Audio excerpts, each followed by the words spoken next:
ভারতীয় আগ্রাসনের বিরুদ্ধে বিরোচিত ভূমিকা রাখায় শেখ হাসিনা পরিকল্পিতভাবে দেলাওয়ার হোসেন সাঈদীকে হত্যা করেছেন বলে মন্তব্য করেছেন আল্লামা সাঈদী ফাউন্ডেশনের ভাইস প্রেসিডেন্ট মাসুদ সাঈদী। শনিবার জাতীয় প্রেস ক্লাবের আব্দুস সালাম হলে আমার দেখা আল্লামা সাঈদী বইয়ের প্রকাশনা উৎসব ও আলোচনা সভায় তিনি কথা বলেন।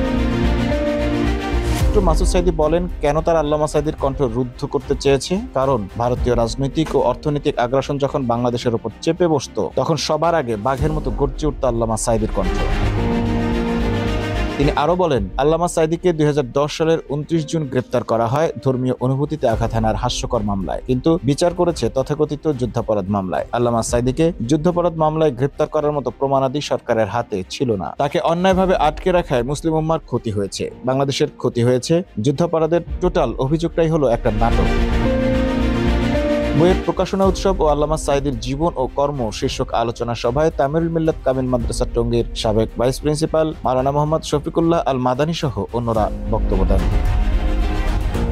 ভারতীয় আগ্রাসনের বিরুদ্ধে বিরোচিত ভূমিকা রাখায় শেখ হাসিনা পরিকল্পিতভাবে দেলাওয়ার হোসেন সাঈদীকে হত্যা করেছেন বলে মন্তব্য করেছেন আল্লামা সাঈদী ফাউন্ডেশনের ভাইস প্রেসিডেন্ট মাসুদ সাঈদী। শনিবার জাতীয় প্রেস ক্লাবের আব্দুস সালাম হলে আমার দেখা আল্লামা সাঈদী বইয়ের প্রকাশনা উৎসব ও আলোচনা সভায় তিনি কথা বলেন।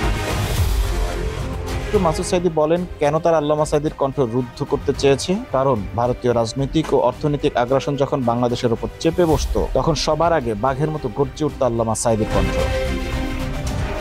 তিনি আরো বলেন, আল্লামা সাঈদীকে 2010 সালের 29 জুন গ্রেপ্তার করা হয় ধর্মীয় অনুভূতিতে আঘাত হানার হাস্যকর মামলায়, কিন্তু বিচার করেছে তথাকথিত যুদ্ধাপরাধ মামলায়। আল্লামা সাঈদীকে যুদ্ধাপরাধ মামলায় গ্রেপ্তার করার মতো প্রমাণাদি সরকারের হাতে ছিল না। তাকে অন্যায়ভাবে আটকে রাখায় মুসলিম উম্মার ক্ষতি হয়েছে, বাংলাদেশের ক্ষতি হয়েছে। যুদ্ধাপরাধের টোটাল অভিযোগটাই হলো একটা নাটক।